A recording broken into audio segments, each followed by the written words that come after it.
नमस्कार मंडळी, श्री स्वामी समर्थ। आपल्या हिंदू धर्मातील अत्यंत पवित्र महिना आणि भगवान भोलेनाथांना समर्पित महिना असलेला पवित्र श्रावण महिना सध्या सुरू असून या पवित्र श्रावण महिन्यातील प्रत्येक दिवस हा विशेष मानला जातो आणि या दिवशी केलेली सेवा ही विशेष फलदायी ठरते आणि म्हणूनच श्रावणामध्ये अनेक उपाय सेवा केल्या जातात।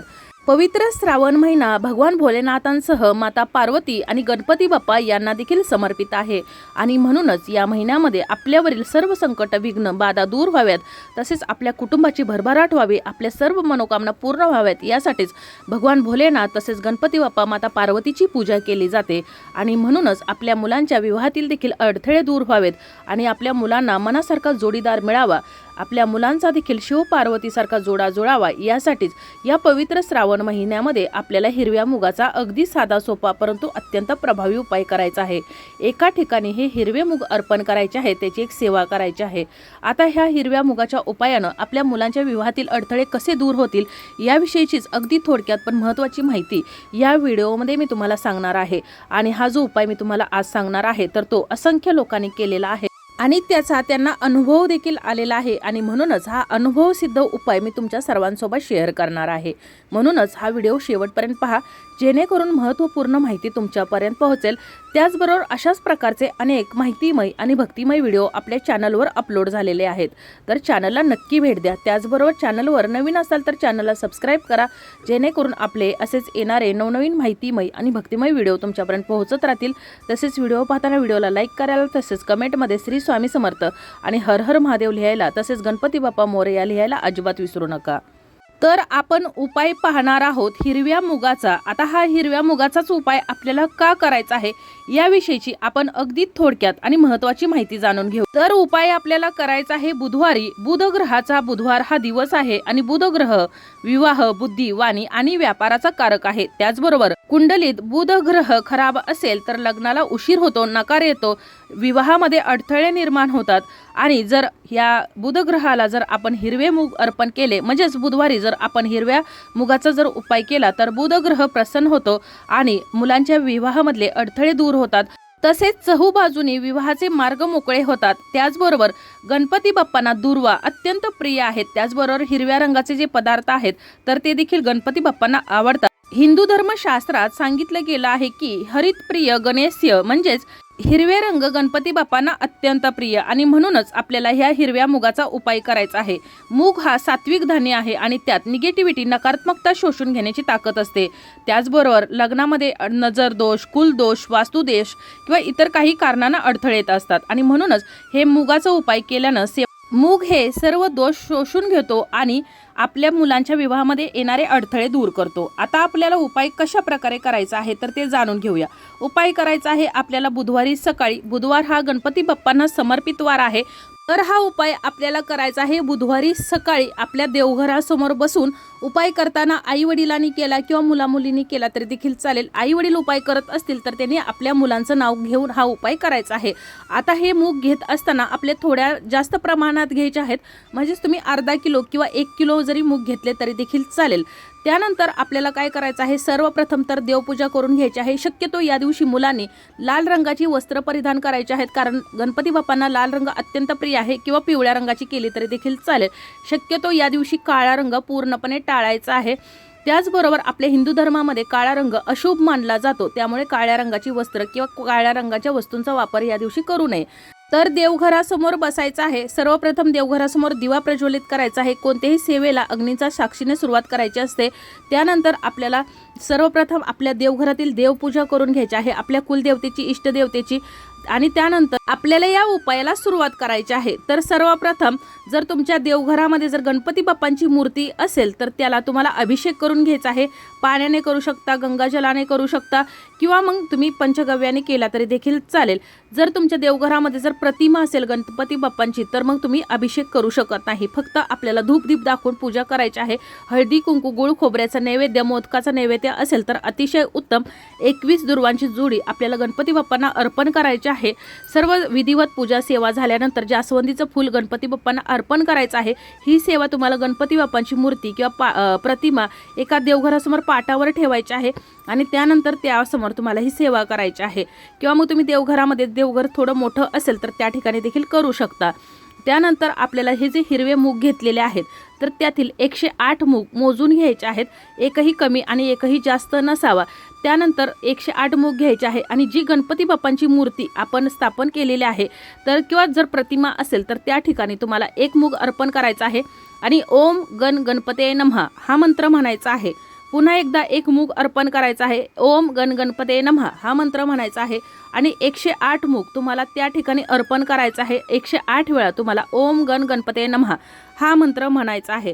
त्यानंतर पुन्हा हे 108 मूग गणपती बाप्पांवर अर्पण करण्यापूर्वी आपल्याला गणपती बाप्पांच्या मूर्तीच्या बाजूला किंवा प्रतिमेच्या बाजूला 2 विड्याची पानं ठेवायची आहेत। या विड्याच्या पानावर तुम्हाला कुंकवानं स्वस्तिक काढायचं आहे। जर स्वस्तिक काढणं शक्य होत नसेल तरी हळदी कुंकू लावलं तरी देखील चालेल आणि त्यावरती आपल्याला एक पूजेसाठी वापरतात तर ती सुपारी ठेवायची आहे, 2 लवंगा ठेवायच्या आहेत, एक अखंड हळकुंड ठेवायचा आहे, लेकुरवाळा हळकुंड असावं आणि 21 अखंड अक्षदा मोजून तुम्हाला या विड्याच्या पानावरती ठेवायचे आहेत। आणि त्यानंतर पुन्हा तुम्हाला 21 हिरवे मूग मोजून घ्यायचे आहेत, एकही जास्त आणि एकही कमी नसावा आणि ते तुम्हाला 21 मूग या सुपारीवरती अर्पण करायचे आहेत। अर्पण करत असताना तुम्हाला दुसरा मंत्र म्हणायचा आहे, तो मंत्र असा आहे, ओम वक्रतुंड हो, ओम वक्रतुंड हो। 1 मूग अर्पण करायचा आहे आणि ओम वक्रतुंड हो असा मंत्र म्हणायचा आहे। 21 वेळा तुम्हाला हे मूग आहेत तर ते तुम्हाला त्या विड्याच्या पानावरती अर्पण करायचे आहेत। त्यानंतर 1 मुठभर हिरवे मूग घ्यायचे आहेत उजव्या हातामध्ये आणि आपल्या मुलांच्या विवाहामध्ये जी काही अडचण आहे, विघ्न, संकट, बाधा जे काही आहे तर ते तुम्हाला 1 मुठभर हिरव्या मुगावरती आणि आपण जे देवांना अर्पण केलेले आहेत म्हणजे गणपती बाप्पांना आणि सुपारीवर अर्पण केलेले आहेत तर त्यावरती तुम्हाला प्रार्थना करायची आहे की माझ्या मुलांच्या विवाहामध्ये जे काही अडथळे आहेत, जे दोष आहेत, बाधा आहेत किंवा इतर काही कारण आहे ज्यामुळे आपल्या मुलांचा विवाह जमत नाही तर ते सर्व काही या मुठभर हिरव्या मुगामध्ये आणि आपण जे अर्पण केलेले मूग आहे तर त्यावरती तुम्हाला बोलायचं आहे, मुलांचं नाव घ्यायचं आहे आणि आपण ही सेवा कशासाठी करत आहोत तर ते सांगायचं आहे।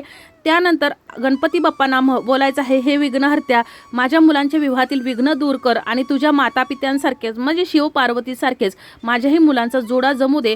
अशा प्रकारे तुम्हाला ती प्रार्थना करायची आहे मनापासून श्रद्धेने। हे सर्व सेवा करत असताना मनामध्ये वाईट विचार आणायचे नाहीत, मन सात्विक ठेवायचं आहे। त्याचबरोबर या दिवशी शक्यतो उपवास व्रत करायचा आहे, व्रत करणं शक्य नसेल तर सात्विक आहार घ्यायचा आहे आणि त्यानंतर हे जे हिरवे मूग आहेत तर ते एका वाटीमध्ये ठेवायचे आहेत अभिमंत्रित केलेले आणि त्यामध्ये पाणी ओतायचं आहे। आता ही झाली सेवा आपल्या देवघरासमोर म्हणजेच गणपती बाप्पांसमोर आपण बसून ही सेवा करायची आहे। त्यानंतर उरलेले जे मूग आहेत तर त्यातील थोडेसे मूग घ्यायचे आहेत म्हणजे 1 मुठभर घ्यायचे आहेत आणि त्यानंतर एक पिवळ्या रंगाची किंवा लाल रंगाचा कपडा घ्यायचा आहे, त्यामध्ये हे हिरवे मूग तुम्हाला ठेवायचे आहेत 1 मुठभर। त्याचबरोबर 1 हळकुंड ठेवायचा आहे, 21 अखंड अक्षदा मोजून तुम्हाला ह्या हिरव्या मुगातच टाकायच्या आहेत आणि त्यानंतर तुम्हाला ह्या सर्व वस्तू घेऊन ज्या ठिकाणी त्याचबरोबर गणपती बाप्पांच्या पूजेसाठी सर्व साहित्य लागणार घ्यायचं आहे आणि ज्या ठिकाणी गणपती बाप्पांचं मंदिर असेल तर त्या ठिकाणी जायचं आहे आणि त्या ठिकाणी गेल्यानंतर देखील तुम्हाला 108 वेळा ही जी पोटली आहे तर ती आपल्या हातामध्ये घेऊन ओम गण गणपते नमः या मंत्राचा जप करायचा आहे। मुलांच्या विवाहातील अडथळे दूर करण्यासाठी आपल्याला प्रार्थना करायची आहे आणि ही जी पोटली आहे तर ती गणपती बाप्पांच्या चरणावरती अर्पण करायची आहे। त्यानंतर आपण मी अगोदर सांगितलं त्याप्रमाणे की हिरवे मूग घेताना जास्त घ्यायचे आहेत। त्यानंतर थोडे मूग तुम्हाला तिथं असलेल्या ब्राह्मणांना किंवा इतर कोणी लोक असतील तर त्यांना तुम्हाला अर्पण करायचे आहेत म्हणजेच दान करायचे आहेत। त्यानंतर थोडेसे मूग घ्यायचे आहेत, 1 वाटीभर घेऊ शकता किंवा थोडे जास्त घेतले तरी देखील चालेल। त्यानंतर हिरवा चारा घ्यायचा आहे, मुठभर चण्याची डाळ घ्यायची आहे आणि या सर्व वस्तू ज्या ठिकाणी गोमाता असेल तर त्या ठिकाणी जाऊन गोमातेला तुम्हाला हे हिरवे मूग, चण्याची 1 मुठभर डाळ, हिरवा चारा तुम्हाला गोमातेला खाऊ घालायचा आहे, गोमातेची पूजा करायची आहे, तिच्या कपाळाला हात लावून तिचा आशीर्वाद घ्यायचा आहे।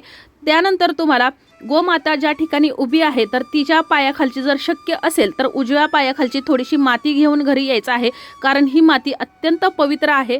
जर शक्य असेल तर नाही मिळाली तरी देखील चालू शकते आणि जर तुमच्या जवळपास जर गोमाता नसेल तर मग तुम्ही हा उपाय नाही केला तरी देखील चालेल। त्यानंतर संध्याकाळी 3 सांजेच्या वेळेला तुळशीजवळ दिवा प्रज्वलित करताना देखील आपल्याला 21 हिरवे मूग घ्यायचे आहेत। तुळशीजवळ सर्वप्रथम दिवा प्रज्वलित करायचा आहे आणि आपण जे हिरवे मूग घेतलेले आहेत तर त्यातील 21 मूग घ्यायचे आहेत मोजून आणि ते 21 मूग तुम्हाला तुळशी मातेला अर्पण करायचे आहेत। अर्पण करत असताना मुलांच्या विवाहातील अडथळे दूर व्हावेत आणि आमच्याही मुलांचा लक्ष्मी नारायणासारखा जोडा जुळावा असं म्हणायचं आहे आणि हे 21 मूग तुम्हाला तुळशीला अर्पण करायचे आहेत।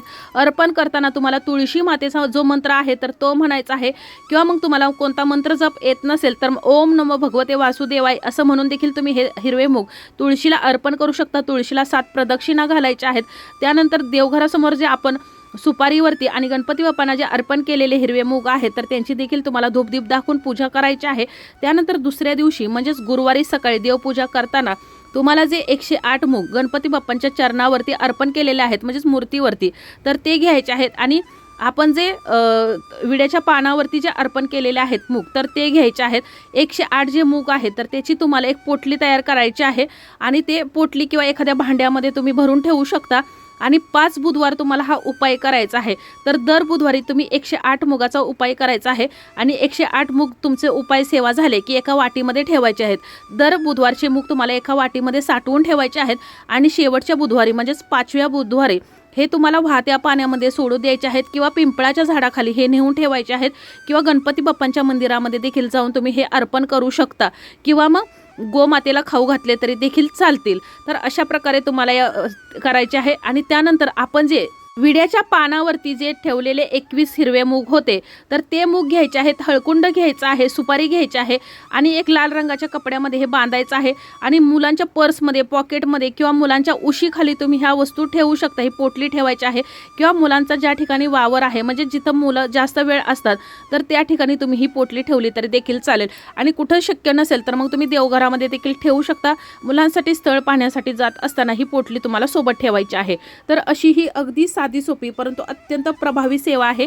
त्यानंतर आपण जे एक वाटीभर मूग भिजत घातले होते तर ते मूग तुम्हाला दुसऱ्या दिवशी म्हणजेच गुरुवारी सकाळी पशुपक्ष्यांना खाऊ घालायचे आहेत, आणि त्यावेळेला देखील तुम्हाला असं म्हणायचं आहे, ज्याप्रमाणे ह्या हिरव्या भराभर मोड आलेले आहेत त्याचप्रमाणे माझ्या मुलांसाठी देखील अशाच प्रकारे भराभर स्थळं येऊ दे, आणि त्यानंतर हे जे आहेत हिरवे मूग तर ते पशुपक्ष्यांना खाऊ घालायचे आहेत। अशा प्रकारे तुम्हाला 5 बुधवार हा उपाय करायचा आहे।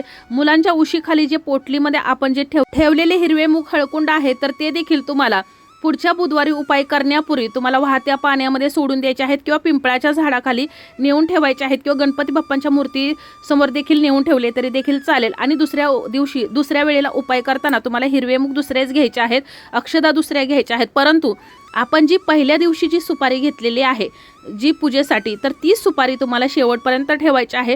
त्यानंतर तुम्ही ही देवघरात देखील स्थापन करू शकता, तुमच्या तिजोरीमध्ये ठेवू शकता, व्यवसायाच्या ठिकाणी ठेवली तरी देखील चालेल, कारण सुपारी हे विघ्नहर्त्याचं गणपती बाप्पांचं स्वरूप आहे, किंवा घराच्या मुख्य दरवाजाच्या वरती देखील तुम्ही चौकटीच्या वर देखील ही सुपारी ठेवू शकता, ज्यामुळे आपल्या घरामध्ये कोणतेही विघ्न संकट बाधा अडचण येणार नाही, विवाहामध्ये येणारे अडथळे दूर होतील। तर अशा प्रकारे या हिरव्या मुगाची उपाय ही सेवा तुम्हाला श्रावण महिन्यातील कोणत्याही बुधवारी करायची आहे, आणि श्रावणात जरी शक्य झालं नाही तरी कोणत्याही बुधवारी केली तरी देखील चालेल, किंवा कोणत्याही संकष्टी चतुर्थीला या सेवेला सुरुवात केली तरी देखील चालेल। 5 सलग बुधवार तुम्हाला हा उपाय करायचा आहे। त्याचबरोबर उपाय करताना मनापासून श्रद्धेने करायचा आहे, कोणतीही मनामध्ये शंका ठेवायच्या नाही, आणि नुसते उपाय आणि सेवा करून चालत नाही, तर त्याला तुम्हाला स्थळ पाहणं देखील चालूच ठेवायचं आहे। फक्त विघ्नहर्त्यावर विश्वास ठेवायचा आहे। विघ्नहर्ता फक्त तुमचे विवाहामध्ये येणारे अडथळे दूर करून फक्त मार्ग मोकळे करणार आहे, फक्त तुम्हाला प्रयत्न चालू ठेवायचे आहेत। अशा प्रकारे आपण आज हिरव्या मुगाचा उपाय आपल्या मुलांच्या विवाहातील अडथळे दूर करण्यासाठी कशा प्रकारे करायचा आहे याविषयीची अगदी थोडक्यात पण महत्त्वाची माहिती जाणून घेतलेली आहे। तरी देखील तुमच्या जर काही समस्या असतील, अडचणी असतील, जर माहिती समज नसेल तर तुम्ही मला कमेंटमध्ये विचारू शकता। तसेच व्हिडिओ आवडला असेल तर हा व्हिडिओ जास्तीत जास्त शेअर करा, जेणेकरून ही महत्त्वपूर्ण माहिती सर्वांजवळ पोहोचेल आणि याची पुण्यप्राप्ती तुम्हालाच होईल। लवकरच भेटू अशाच एका नवीन माहितीमय आणि भक्तिमय व्हिडिओ सोबत। तोपर्यंत धन्यवाद।